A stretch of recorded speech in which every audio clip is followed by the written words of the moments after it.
The present COVID-19 pandemic has exacerbated the crisis with DISCOMs, most lucrative consumer segment, commercial and industrial consumers facing a sharp downturn.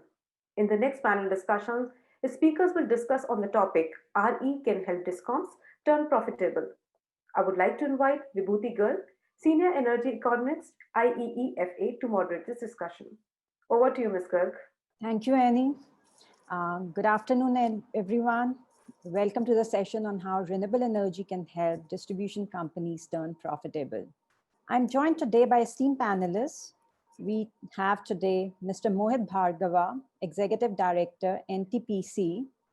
We also have Mr. Abhishek Ranjan, AVP System Operation and Head Renewables and DCM, BSES, Rajdhani Power. We have Mr. Ranjit Gupta, CEO, Azure Power.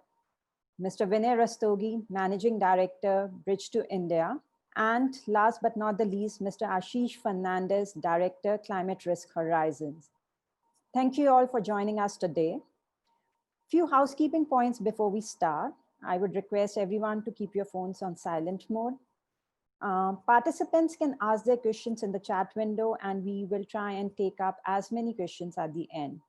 Before we begin, just to set the context up, as we all know, power distribution is the weakest link in the entire value chain of the Indian power sector. We have the ailing state power-owned distribution companies, which kind of tend to hamper the efficient functioning of the generation and transmission sectors. If you look at some of the statistics, they are quite glaring. As per the latest PFC report, distribution companies have a total outstanding debt of rupees 4.7 lakh crore in financial year 2018 and 19. Also at the end of July this year, according to the Prapti portal, which tracks payments to DISCOM, the outstanding payment dues to GENCOs were around rupees 1.2 lakh crore. We have further some around 7.2 lakh crore of non-performing or stranded assets shared between DISCOMs and the coal and the gas-fired power plant sector. The financial health of DISCOMs is therefore critical for the country to achieve its ambitious renewable energy target and sustain its economic growth goals. As I said, the distribution companies' poor financial performance means that the companies are struggling to make payments to energy generators and often fail to honor their contracts, undermining their ability to invest in technology and modernization of the grid. So, unless the crippled power distribution sector is kind of made more profitable, deployment and dispatch of renewable energy generation will be at the risk. On the other hand, we have the low-cost renewable energy that can help DISCOMs in lowering their power purchase costs and in turn reduce the need for subsidies and cross-subsidies by the commercial and industrial consumers. Further, we have the decentralized renewable energy that can help in reducing the AT&C losses and the need for undertaking capital expenditure to provide the network infrastructure.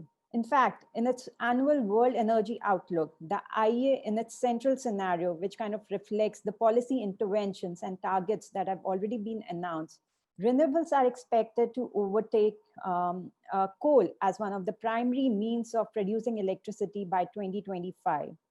In fact, IEA sees solar becoming the new king of the world's electricity market, which is quite welcoming. With this background in place, we will now move ahead with our discussion. A quick note, would request all the speakers to keep their remarks from 7 to 8 minutes.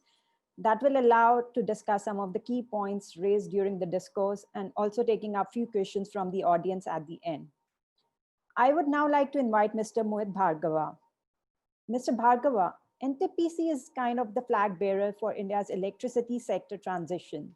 The firm has set up long-term target of about 32 gigawatts of renewable energy by 2032, which is approximately 25% of the total planned capacity of 130 gigawatt. And very recently, the company also announced that it will stop pursuing new green coal-fired power projects. So given there is increasing share of renewable energy plus deployment by NTPC, with NTPC focusing on different technologies, solar, wind, floating solar, also on energy storage, is NTPC going gung-ho on green hydrogen instead of battery technology? So what are the plans? Also, if you can highlight what are the key risks and challenges in the offtake of renewable energy power by DISCOMs, and what reform measures will you propose to address those risks? Over to you, Mr. Bhargava. Okay, thank you, Vibhuti, and thanks to Economic Times Energy World for having me here. Renewables are the flavor of the day. I mean, no doubt about it. And as Vibhuti mentioned that IEA also mentioned solar is going to be the king. So long live the king. So we need to look forward to it. Yes, energy transition wise, NTPC is well on its way. You already mentioned the numbers of about 32 gigawatts by the end of this decade. In fact, this number could be higher depending on how the things pan out in terms of how the costs and the procurement, etc., goes forward. If we have to look at NTPC, yes, we are no longer looking at new greenfield coal-based projects. We are looking at renewables in a very, very big way. We ultimately want to have a very strong presence and be a very large renewable player, not only within the country, but also use renewables as a pillar to promote green hydrogen also. So it's not for us, if I may mention, it's not between green hydrogen or battery storage. We are looking at both. But we feel green hydrogen does have a very big future. And these are backed by a lot of studies across the world in terms of how green hydrogen could be a major player, not only in terms of fuel, but also in terms of being feedstock as hydrogen, as methanol, as ammonia. So in our overall frame of things, green hydrogen would play a very important role. Having said that, the way renewables are panning out now, we are looking at, and we have been participating in various tenders. So we are looking at the tariff-based bids brought out by SECI or NHPC or even the various state utilities. We're also looking at the other schemes being offered by the government, and we are pursuing vigorously on the UMREPPs, the Ultra Mega Renewable Energy Power Park scheme, wherein we are in discussion with various states like Rajasthan, Gujarat, Maharashtra, Madhya Pradesh, and so on and so forth, so that we can also get availability of land tied up, because land is going to be one of the key things in the growth of renewables. We probably all of us know sitting on this panel that this is a land intensive sector.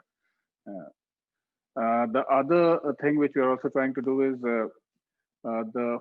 if I may use, it's not the word reform, but we feel that ultimately one of the things which we need to look at is how we cannot continue to burden the DISCOMs. You mentioned very rightly at the beginning that DISCOMs are in a situation where their finances are not in a good health. The government of India is supporting them through various mechanisms. Recently, they came out with a 90,000 crore package, part of which I believe has already been dispersed.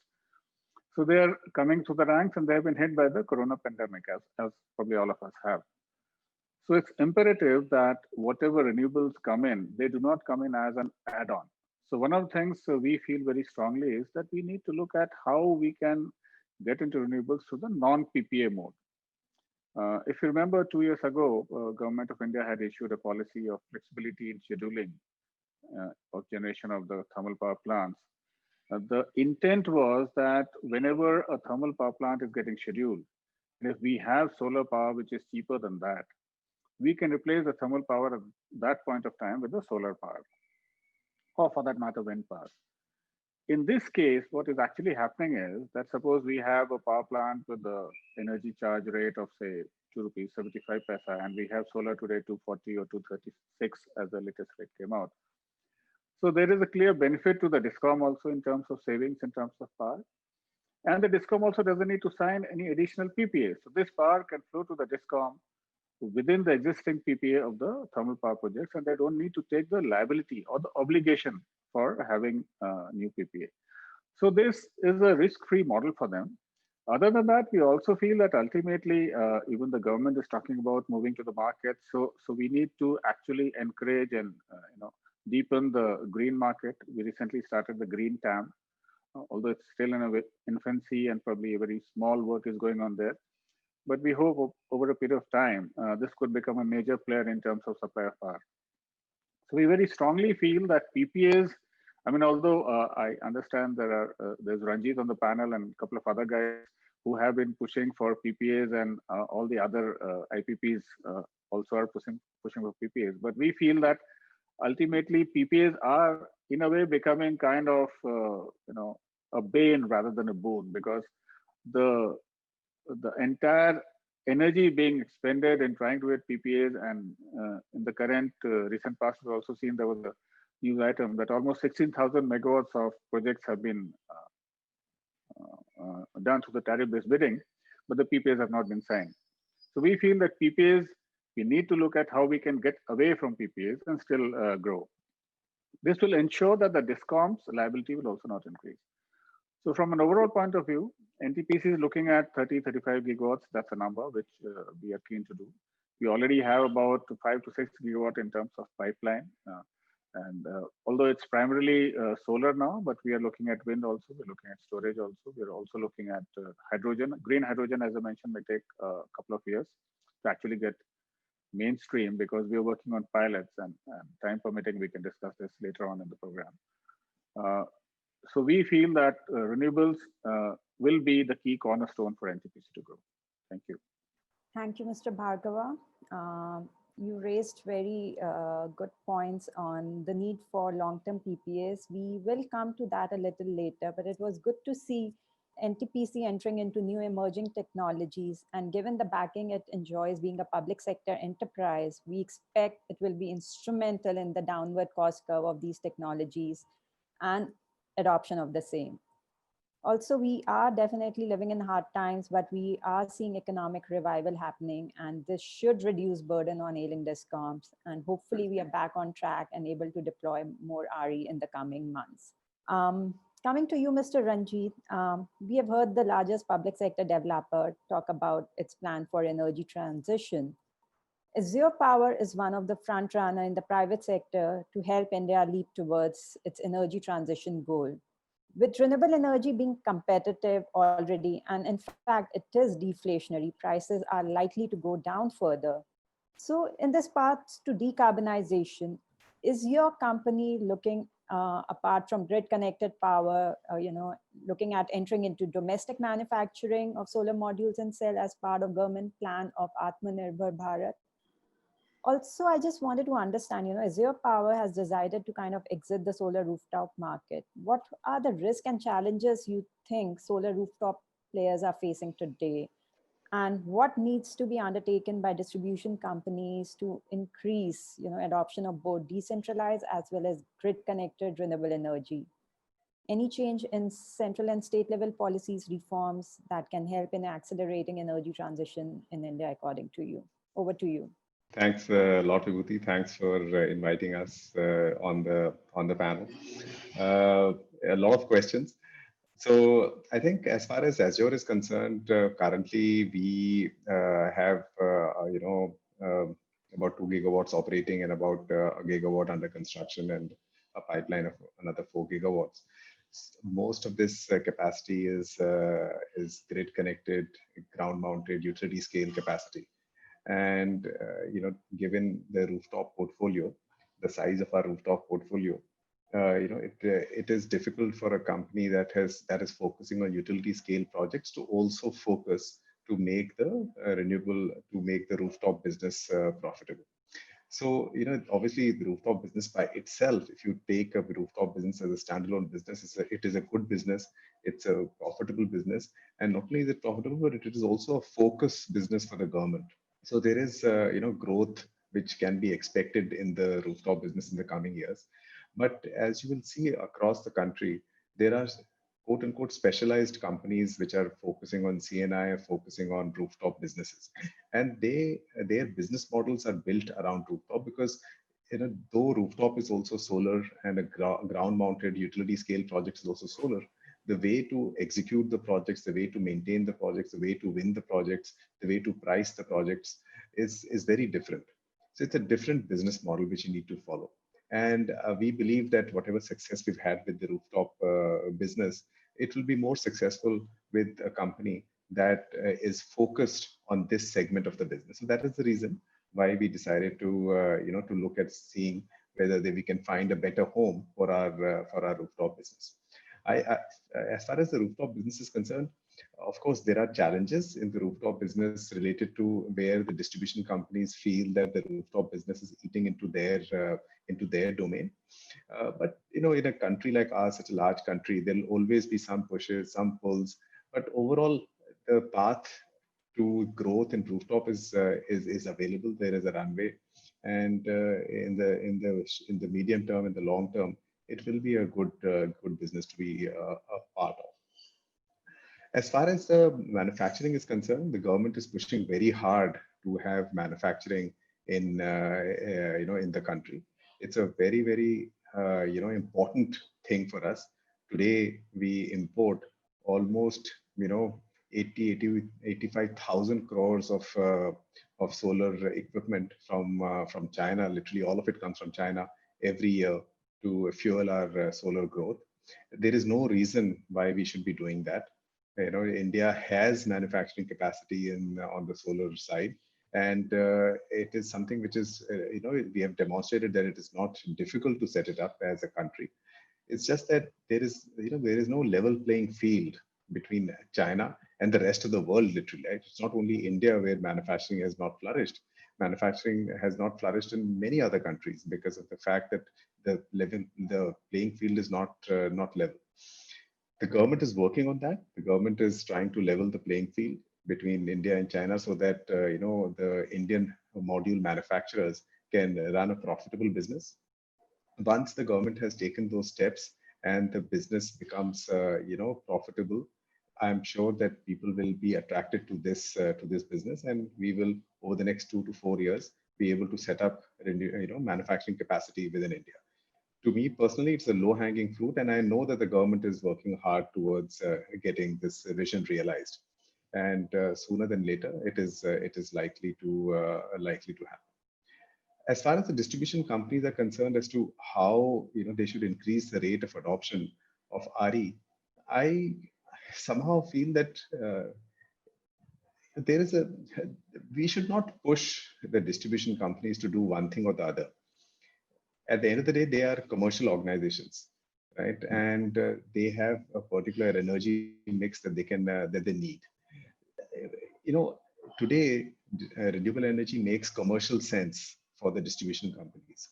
So as their power energy requirements increase, as they phase out their older coal plants, and when they compare what is the cost of building a new coal plant versus building a new solar or wind plant, they will themselves realize that it makes more sense for them to go for solar and wind, and there'll be a pull factor for the renewable technologies.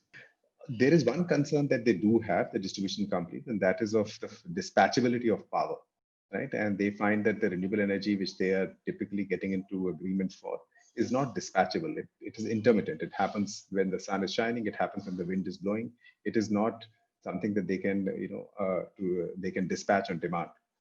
So the government is working on that too. There are several bids that have come out where storage is an element. The government is looking at complementing the renewable energy with thermal energy. So there is a very strong movement towards making the renewable energy dispatchable at a tariff that will still be lower than a new build thermal. So it will be a pull factor. And as the energy demand for the country grows, it will, the need for renewable will grow. The decision which the distribution companies have to make should be a commercial decision and not something that is foisted upon them. It will happen. It has to happen.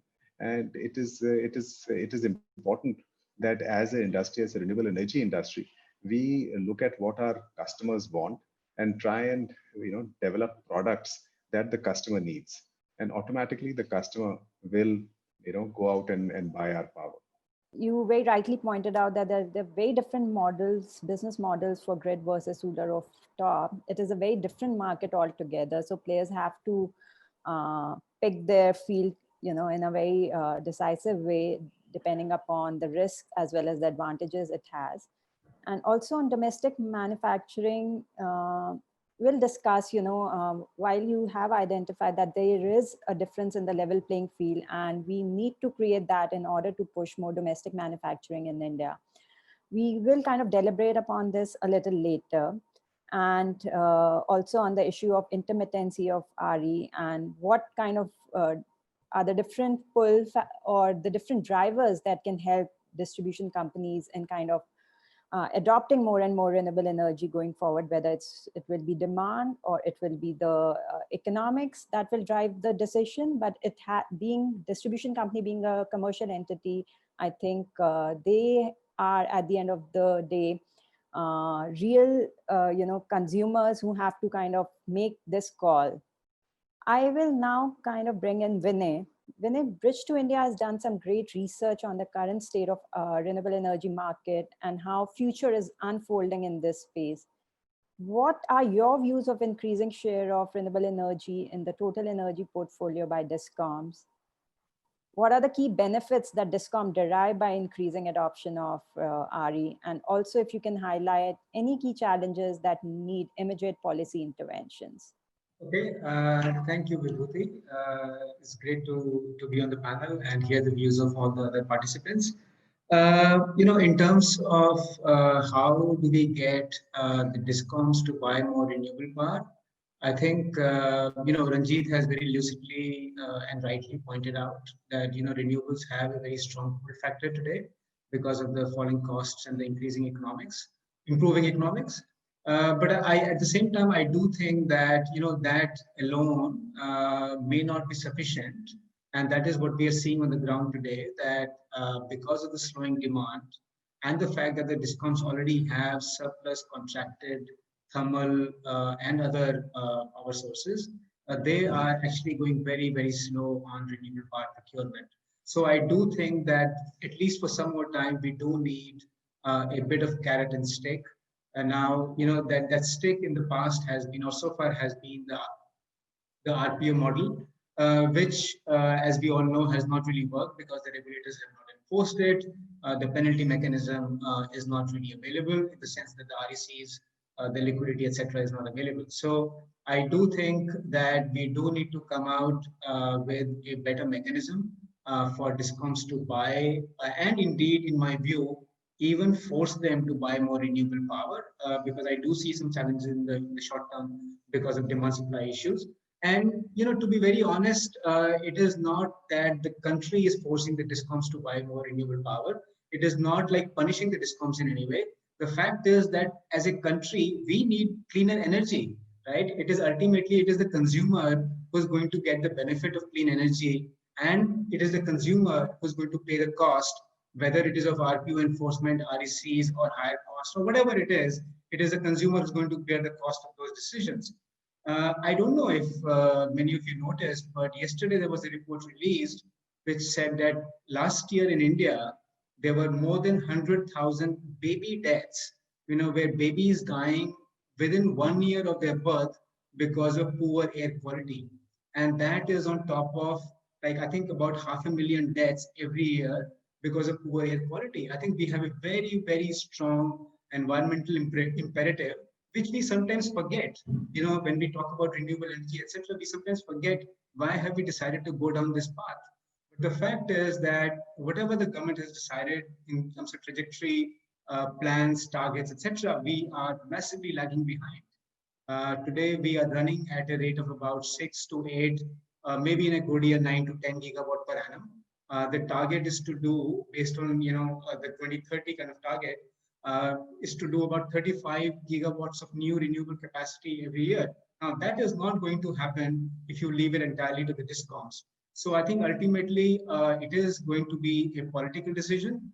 The decision needs to kind of weigh in the costs and the benefits for the consumers and the society. And I think a decision needs to be made to basically make sure that renewables is encouraged, notwithstanding all the advantages it already has in terms of cost advantage, etc., etc. So I think that is my personal view on how we need to get DISCOMs to buy more renewable power. In terms of what are the benefits for DISCOMs, I think I personally don't see why we should see what is the benefit for DISCOM from buying renewable power. I think the benefit is, like I said, for the consumers, for the society on the whole. Today, when we talk to CNI consumers are saying, my investors are telling me, my suppliers are telling me, my customers are telling me that I need to decarbonize in the next 5 to 10 years. the world's largest companies are saying that we need to reduce the carbon emissions to zero or switch over to RE100 in the next 10 years or even before that, notwithstanding, what is the cost of renewable power, what is the cost of gas power, et cetera, et cetera. So I think it is a societal need. It's a very, very major environmental need because of which we need to kind of go down to accelerate RE path. In terms of, what kind of policy mechanisms or interventions are required, look, I've only got, I think, 3 or 4 more minutes left. So, I would just kind of, I would say very briefly, 3 or 4 things come to my mind. And the first and foremost, of course, is we need to kind of resolve the perilous financial condition of the discoms. It's been like a dark cloud or a sword, whichever way you call it, but it's a major risk factor for the entire power sector, not just for renewables.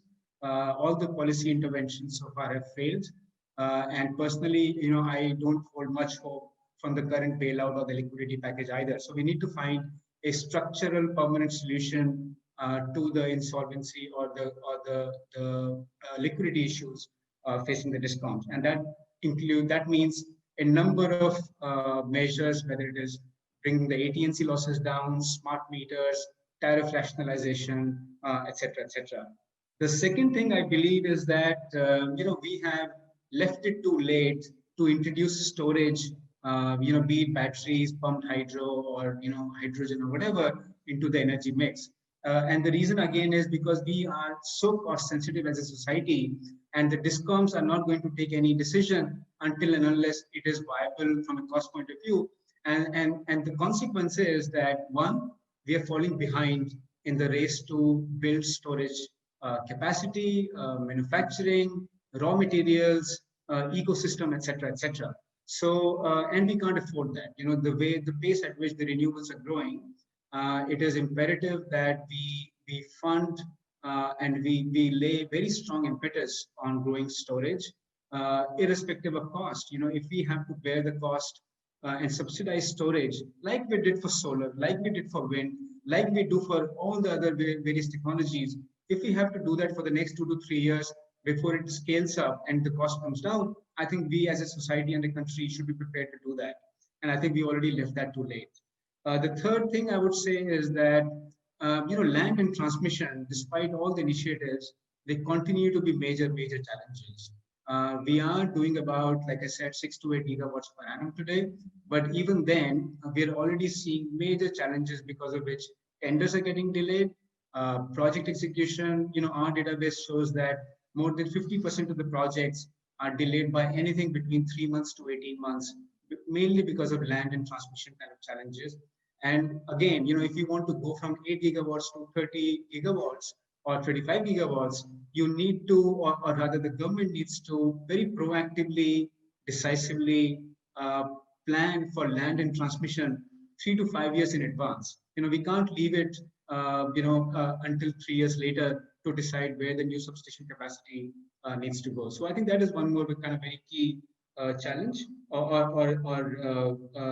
area where policy help is required. And finally, I would say that India has been far too focused on utility scale renewables. Distributed renewables, although the government adopted a very kind of ambitious high target, but by and large the implementation has been left to the state governments and the discoms. The various subsidy mechanisms, tax incentives, etc., have not helped. And what we are seeing on the ground is that there's all kinds of policy risk in terms of instability, revision in charges almost on an ad hoc basis, approvals being denied, etc., which is really kind of impeding the growth of these markets. And again, we need to kind of remind ourselves why distributed renewables are so important in a country like India, where land and transmission are major issues. T&D losses are very high. So I think that is again a very, I think, a costly and a missed opportunity in my view. And that is something that we need to kind of correct. So those are the kind of 4 broad areas where I think we need major course correction. Vibhuti, over to you. Thanks, Vinay, for pointing out the key pillars of reforms, which are required to be undertaken. And also, it is very sad to see the number of deaths on account of pollution of thermal plants and being one of the contributors. And as you suggested, we need carrot and stick approach. So taking up another related important aspect of energy transition, phasing out of old inefficient thermal plants is also one of the ways, to kind of accelerate energy transition. Ashish, you and your team have done a detailed analysis of some key states and come out with huge savings numbers to DISCOM from closing out of old inefficient plants. Can you share results from your study on the kind of savings that are accruing to government, DISCOMs, and even consumers by retiring, of old such coal plants? And also, do you think this has gained relevance given that the demand is not rising on account of COVID-19 and even before that on account of economic slowdown? And also on the issue of increasing level of air pollution. Over to you, Ashish. Thanks. Yeah, thanks, Vibhuti, and thank you, Economic Times, for this important and very relevant session that you've organized. It was great to hear the inputs from the other panelists. So as Vibhuti mentioned, a few weeks ago, we released an analysis that looked at potential savings and power purchase cost reduction opportunities for DISCOMs and state governments to improve their financial health. We covered only 11 states, but these are 11 major states. Together, they account for something like 60% of the DISCOM overdues based on the based on the PRAPTI data. So this includes all the major significant coal power fleets. I think the only exceptions are Orissa and Rajasthan. I think before I go into the findings and the specific savings, it's important to keep in mind three aspects to the larger power scenario that have been touched upon already. I'll just reiterate those. One is that we have excess generation capacity. Even pre-COVID times, the PLFs for the whole coal power fleet have been 60% or less for the last couple of years. Electricity demand pre-COVID was about 7% below official projections. These are stats that most of us are familiar with. COVID, of course, has made this problem of surplus capacity much worse and much more long-lasting. As we know, the economy will, even in a best-case scenario, it will take a while to recover.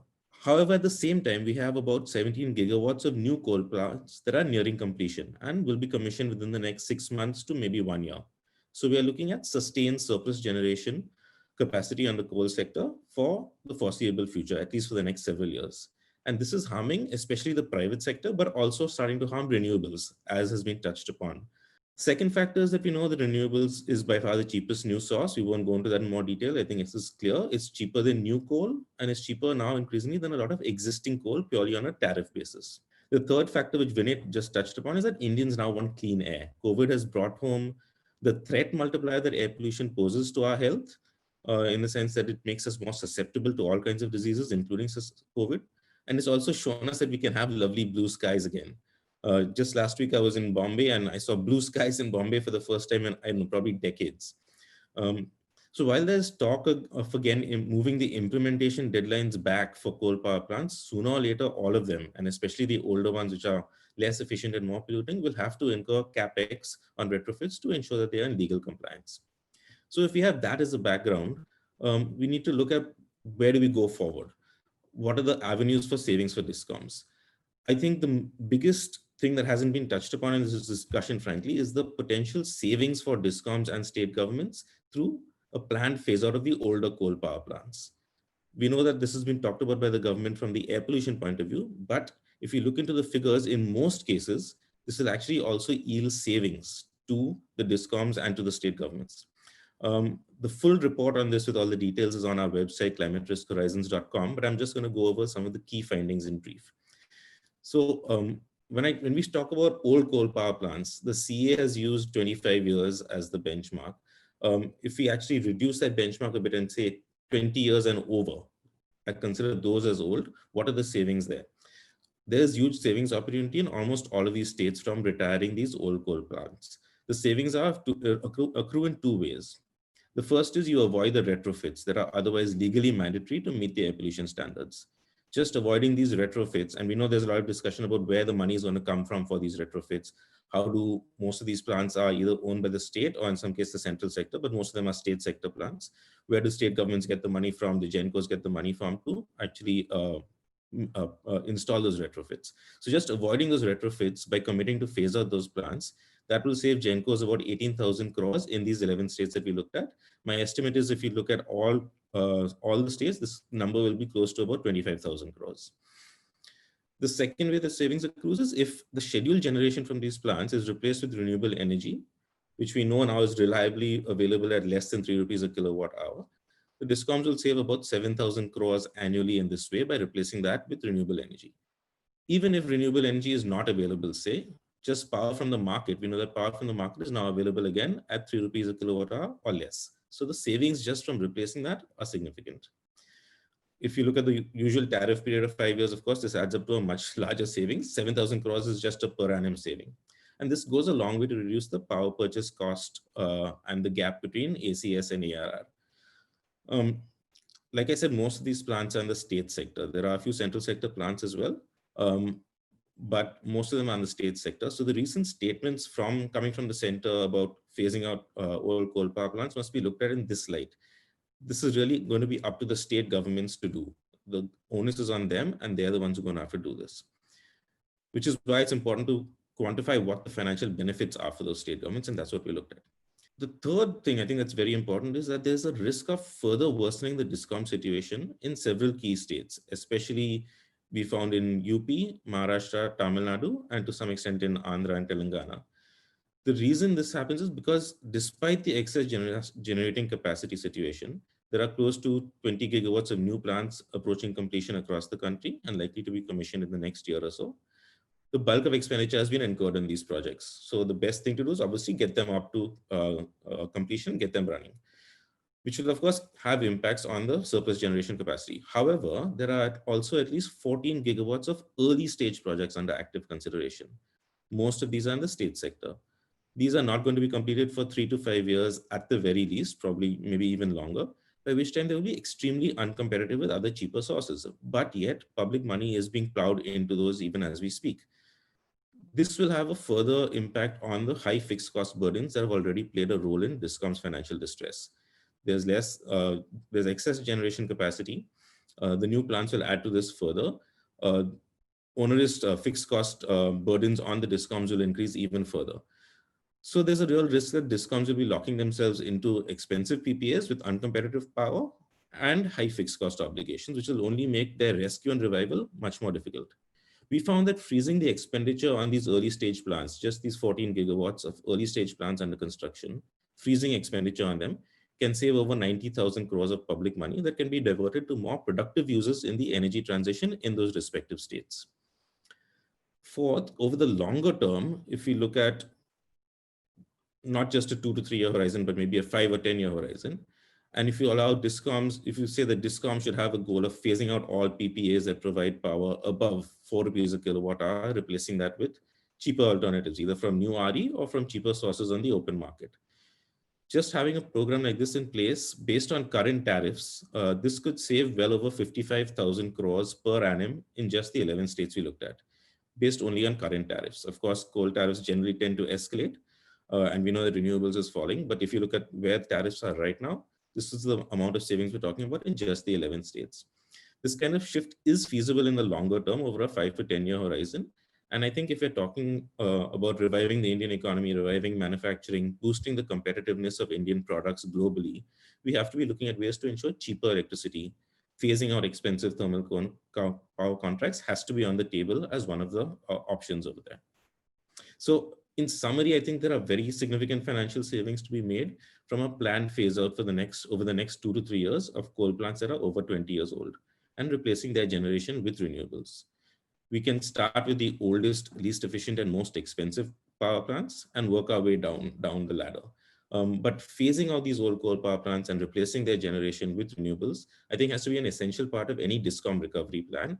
And I fear that it is not being talked about enough in that context right now. I'm going to stop here and hand it back to you, Vibhuti, and look forward to the discussion after that. Thanks, Ashish. Clearly, there are huge benefits from closing the old thermal plants, as you've just highlighted, and not only on environmental grounds, but commercially as well. Let's now turn to the DISCOM. After having heard views from both public and private sector developers, think tanks, I would now like to call upon Mr. Ranjan and would request you to share BSES Rajdhani experience of increasing adoption of renewable energy in the total energy portfolio in the last few years. So, sir, has increasing share of renewable energy really helped DISCOM to reduce its power purchase costs and in turn improve operational and financial performance?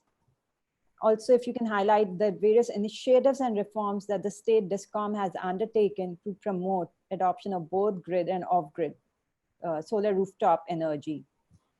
And also, if you can touch upon briefly on, how this introduction of new products at the power exchange, the green term market, is helping distribution companies in, lowering its power purchase cost and also meeting its RPO obligation. Over to you, sir. Thank you. Thank you, Vibhuti, and good afternoon, everyone on the panel and the audience. Thank you, UT, for giving me an opportunity. Three crisp questions to me. First is about our share in the green portfolio. How is it impacting our operational financial performance? How are we promoting the distributed energy resources in terms of mainly the rooftop solar? And finally, what role the market is playing in the penetration of the green energy? Okay, I'll start from the first one, right? So I represent a distribution utility in the capital city of Delhi, capital of India. The largest utility in terms of the area being served 750 square kilometers and the number of consumers and the metered connection over 2.6 million. Primarily, this is residential. 86% of the consumer base is residential in terms of numbers, which is accounting for about 70% of the consumption, energy input, as we say, for the entire DISCOM area. Same is the status almost for Delhi. We represent about 41 to 42% in terms of energy share of the entire city state of Delhi. Having said that, the power portfolio, if you talk about the current portfolio mix that we have, whatever PPA is long-term, mainly if you say hardly 1% or maximum 2 to 3%, up to 2%, in fact, we are procuring from short-term sources, including banking, power exchange. And DSM, obviously, this is not a planned purchase, but obviously for grid balancing and those kind of things, some transaction is also happening in the DSM, but that is very, very minuscule. Now, as I said, about 95-96% is long-term PPA as of now. And if you talk about the full mix, you talk about, we have over 3 gigawatt of PPA already signed, long-term PPA 25 years signed, out of which almost 10% is hydropower, the large hydro, and about 1% is nuclear, 3% is renewable energy sources, which is defined by the MNRE as less than 25 megawatt, mainly waste to energy, solar and wind, which is coming up gradually. In terms of capacity, I'm talking about. And in fact, majority, I mean, 80% is coal plus gas. Gas is also very minuscule, very few, mainly it is coal. So the color of the grid and the portfolio is mainly black today. Now, thanks to the renewable purchase obligation, we have started transitioning to the renewable space. But before I move into that, some numbers, also some more numbers. The ACOS, 7 rupees for us. And if you talk about the APPC, it's about 5 rupees a unit. And if you talk about the fixed cost versus variable cost in the total power purchase cost, the ARR, for example, approved by the commission this year, very recently the tariff order has come, is about 9,000 crores for us. Out of this, 80% is power purchase cost. And out of those 7,000 crores, almost 40% is fixed cost. That is the fixed cost towards the PPA. So this economics clearly, and by the way, the renewable is single part tariff. There is no fixed cost over to it. It's a must run. Obviously, it has become grid parity. If you talk about the landed cost, thanks to the POC charges waiver, even including, like, for example, we have signed up over 1200 megawatt solar and wind. I mean, I think wind is about 500 megawatt and solar is about 700 megawatt utility scale through Solar Energy Corporation of India. Even you add the trading margin, the landed cost at our periphery for the next 25 years is less than 2.8 rupees. Maximum one is 2.8 rupees. It makes a lot of sense in terms of APPC, which I talked about. Yes, so there's no problem or in a sense of curtailment of renewable energy now. Only thing we are worried about is the delay in the installation of these, commissioning of these plants, which is a major cause of concern. I mean, few of the big ticket plants have been delayed by over 2 years now. And the concern we are facing is whether we are going to be penalized, and we are being penalized by the regulator for non-compliance of the RPO because of the fact, which is not under our control, that these plants are getting delayed. Now, where is the other alternative source I can dip in to fill in my RPO obligation? That is the sense. But having said that, what we are saying is we are not using RE only for RPO fulfillment. we are using RE as a source of power, which is also having a green attribute. So unless and until we define that RE is also a very conventional kind of power source, which is meant to be satisfying your power demand, and if it can't be, taken into a mainstream fold, it will just remain an alien. So what we have done is, every year we tie up during the peak summer short-term RE sources like small hydropower from Himachal. This year we bought it because that has to be firm, that was firm, and that has to be supplied to the power demand. So this is about the renewable story. And then talking about the distributed energy sources, 80 megawatt already done net metering out of in our territory only. Total Delhi is about 170 megawatt and counting. So we believe that we are going to touch the figure of around 500 megawatt. That is the potential in our area. And some of the studies done for Delhi, they predict the potential, economically exploitable potential to be about 1.4 gigawatt rooftop solar potential. Delhi solar policy is also very enabling. 75% of the RPO they are saying should be met within the state, and that is nothing but the rooftop solar. Now, rooftop solar is a very, very economic. Some of my fellow panelists, they mentioned about it. It's a very, very economical source of power, not only from point of view of the power purchase cost optimization, but also from the network cost optimization, and also treatment in the computation of the T&D loss. Very glad to say that we were pursuing with the Honorable Commissioner in Delhi as to give the true place for the renewable distributed energy source in accounting of the T&D loss. CEA already had come out with such formula in 2018, and very glad to say that they have now considered that. So the formula that they have considered, if we promote more and more, like in Delhi, it's the only state where the group net metering and the virtual metering is already in place. That is the way to promote more and more penetration of the rooftop solar. So if GNM and VNM are implemented, the way it is going to be commercially accounted is going to help reduce T&D loss. Obviously, we know that any generation happening at the demand source is going to avoid electrons flowing all the way from thousands of kilometers and help us in the reduction of the technical losses. Anyway, there are multiple benefits to that. We have a study done for that, which is already in place. The commercial framework, why value of grid connected rooftop solar is important for every utility. So the idea is every utility has to do its portfolio analysis in terms of the load curve or load duration curve. And that is how, for example, in our case, as I said, 3 gigawatt of firm power that we already have tied up, but our base load, which is 80% of the time of year, is hardly 1400 megawatt. And that too in peak summer. If you talk about the entire year, that is hardly 1200 megawatt yearly load duration curve.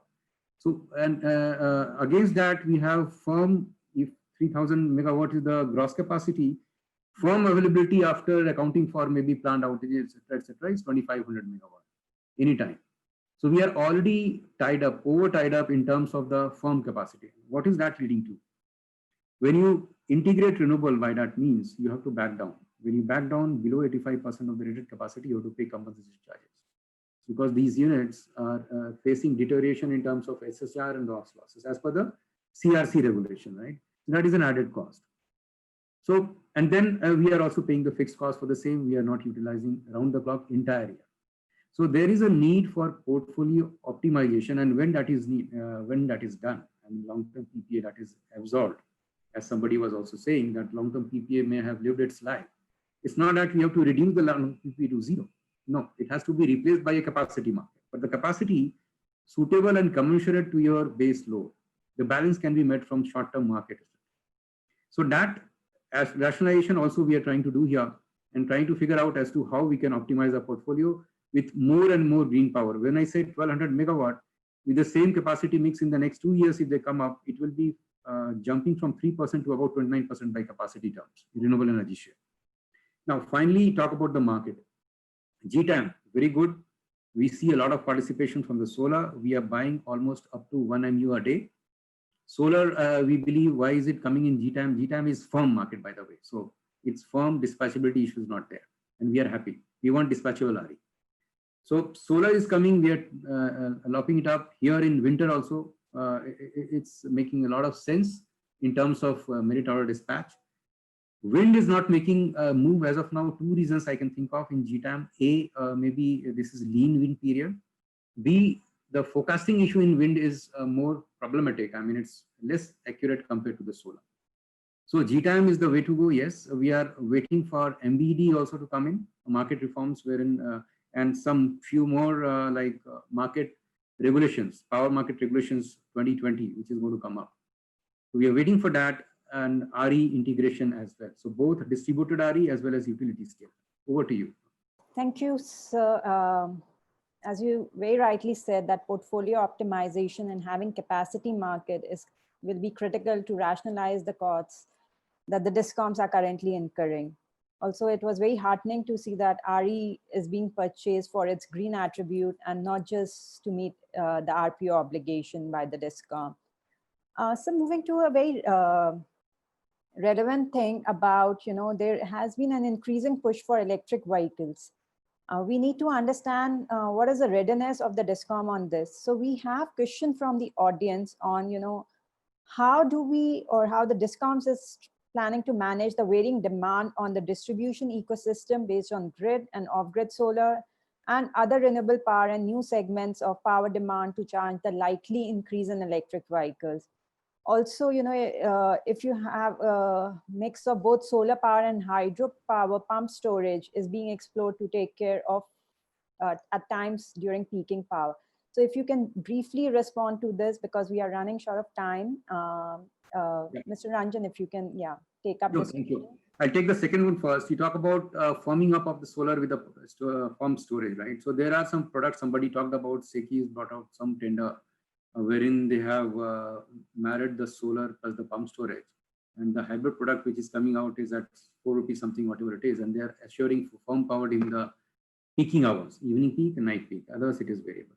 Yes, these things are being experimented. In fact, what we have recommended to MNRE and even SECI is, don't go for flattening the complete natural generation curve of the solar or wind. Not required. You just add storage element to counter or balance out the unevenness equivalent to the forecasting error, maybe 2%, 3% or something. So for example, the solar generation curve is a bell curve. If you put up a magnifying glass, you will find a lot of ups and downs in that bell curve. So you just try to smoothen that ups and downs, and that is called the smoothing the forecasting error, instead of making the bell curve flat. We don't want that. So on a day-ahead basis, if you are telling me that this is the bell curve you're going to experience tomorrow, and that is fine, because we can make it out from the other balancing sources, including the real-time market. Similar story goes for the wind. That will make the RE more sweet in terms of even the dispatchable RE more sweet. For example, today the SECI tender which we're talking about, which I talked about, the peak power rate is more than 6 rupees, and the off-peak rate, which is variable RE, it is intermittent, it is about 2 rupees. The weighted average is coming about 4 rupees or something. So no need to have firm peak power. That's all I'm saying. You have firm natural generation profile, and corresponding to that forecasting map, you add the storage attribute, maybe pump storage, maybe a battery storage. That will make it more affordable and more palatable, because that's how the demand of the utility can also be flexed, because it has to be two-way flexibility. We're talking about flexibility now. So demand side flexibility and generation side flexibility has to match so as to have a most economical product. Now, coming to the first point, yes, electric vehicle charging is being looked at by us as a way to balance our load. We did some kind of study very briefly. If left unmanaged, it is going to piggyback on the evening peak, because that's going to be the case when most of the vehicles are going to be charged at destination, maybe mostly home charging in the evening time. And that is going to, if left unmanaged, is going to leave our distribution transformers even having more problems. So today, what happens is the cycle of CAPEX is such that every year we do CAPEX wherever, like for example, in Delhi Supply Code regulation, 70% and above, it is eligible, 70% threshold and above, it is eligible for upgrade. All of a sudden, 2 and 3 wheelers, I mean, next 2-3 years, we expect that they're going to come in. But each of these, hardly 1 and 1.5 kilowatt, I mean, 2-wheeler, for example. But you sum them up, every house will have a 2-wheeler, right? So, and if a distribution transformer is catering to say 200 homes, you have 200 to 300 kilowatt. One distribution transformer, 600 kVA, 50% gone only for this one, right? So what do? So what we are promoting here with the Honorable Commission is you go for TOU and TOD rates push that overnight charging through 50%, of course. I mean, you can offer 50% rebate. In Delhi, for example, you have a single part EV tariff 4.5 rupees per unit. Offer rebate at that level. That is indirect TOD, TOU, indirect managed charging. So we are going for managed. The question was, what are we trying to do? Yes. We are trying to form, these are the early days. You promote home charging and destination charging through managed charging, through rates wherein people are naturally pushed through automation, IoT devices. People will not wake up in 1 a.m. in the night to switch on their chargers. And we have ample examples of IoT devices. That's what we are trying to do with the government of Delhi. Roll out a EV charging plan for the private and the home usage. Roll out public charging infra where minimal upgrade of the distribution infra is required. So we have to optimize on the uneven loading of the distribution assets also, because otherwise capex burden will be too much on the tariff because the asset is common for both the EV and non-EV users. Over to you, Vibhuti. Very interesting suggestions. I hope they are taken on board. That will really help in kind of pushing more electric vehicles, and with introducing more market price signals, it will help to shift the load during other hours and not in the evening peak hours.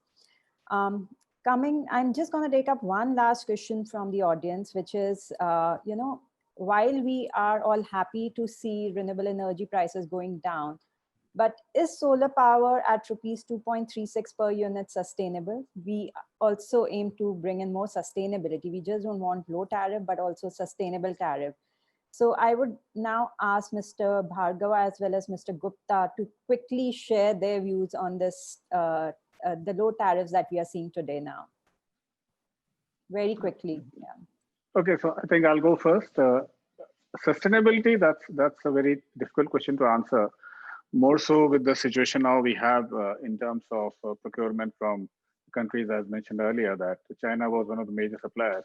And if we are rightly taking a call that we should boost domestic manufacturing, so maybe 236, while doable, will be a bit of a stretch for some time at least, but it should come down to that level fairly shortly once we have the right numbers in terms of domestic manufacturing capacity. It should be doable. But on a long-term basis, we very strongly believe that this number is actually going to go down. Whether we'll be able to reach the numbers which we got in Abu Dhabi and Portugal, maybe some time away, maybe a few years away. But directionally, I do agree that we are looking at a downward trajectory. But we need to keep in mind, I think the question's intent also was that 236 alone is not a number which makes sense. It's a very good headline number, but for a DISCOM, this 236 comes with a lot of other things which currently are either free or not loaded onto them, but indirectly they're paying for that. Right. I agree with Mohitji that 236 is actually a misnomer. We can't we can't say whether it will be sustainable or not, given the fact that the modules that we procured from China at the moment. In the short term, it looks difficult, but if the module prices continue to drop, the 36 will be viable. And in the medium term, we expect actually the tariffs to go up as we promote Atmanirbhar Bharat. If you level the playing field, then obviously we'll have to pay a little bit more for modules from India. So therefore the tariffs will go up. And in the long run, like Mohitji said, we do expect the tariffs to moderate. Great. On this happy note, we will now bring the discussion to a close. I would like to thank all the speakers for taking time out and sharing their views. It has been a very enriching discussion. Thank you all once again. Thank you. Thank you, everyone. Thank you. Thank you. Thank you, everyone. Thank you. Thank you, panelists, for deep delving into the topic. With this, we have come to the end of this virtual conference. I would like to thank all of our speakers for the valuable time and input. Also, my heartfelt thanks to all of you present here for sparing time and joining us for this conference. Once again, I would like to express my gratitude to our presenting partner, Carbon Copy, for helping us in making this event a success. Thank you and stay safe.